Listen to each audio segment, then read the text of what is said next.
भक्त कवि कबीर का जन्म संवत 1455 ज्येष्ठ शुक्ल 15 को हुआ, ऐसा कहते हैं।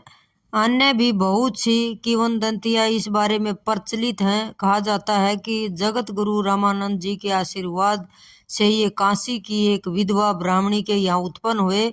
लोक लाज के मारे वह नवजात शिशु को लहर तारा ताल के पास फेंक आई। नीरू नामक जुलाऊ उस बालक को अपने घर ले आया, उसी ने उनका भरण पोषण किया।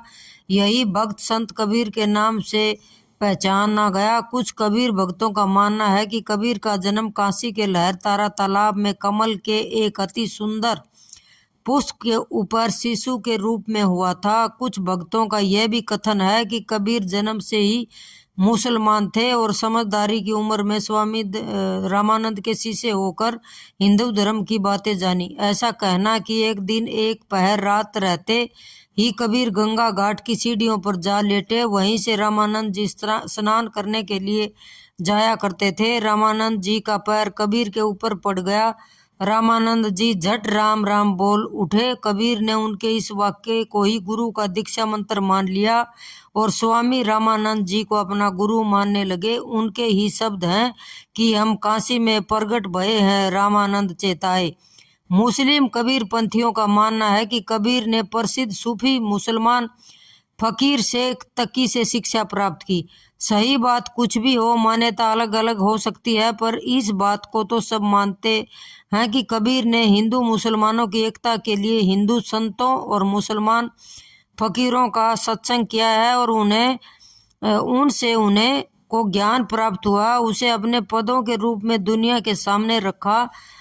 यह भी कहा जाता है कि कबीर की गृहिणी का नाम लोई था। उनका एक पुत्र कमाल और पुत्री कमाली भी थी। परिवार को पालने के लिए कबीर को कंधे पर कपड़ा बुनना पड़ता था। उनके घर में साधु संतों का जमावड़ा रहता था। वे अनपढ़ थे। उन्होंने माना कि मसीह कागज छुओ नहीं, कलम गई नहीं हाथ। कबीर की वाणी का संग्रह बीजक नाम से प्रसिद्ध है। इसके 3 भाग हैं, रमनी, शबद और साखी। इनकी भाषा मिश्रित है।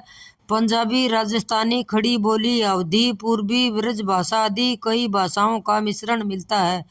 वे अहिंसा, सत्य, सदाचार आदि सद्गुणों को मानने वाले थे।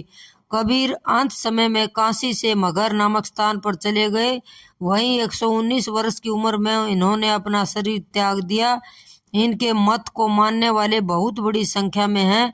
इन्हें कबीर पंथी कहा जाता है। इनके पदों में जीवन का तत्व है। इस पुस्तक की प्रस्तुति में कबीर के पदों को अर्थ सहित प्रस्तुत किया है।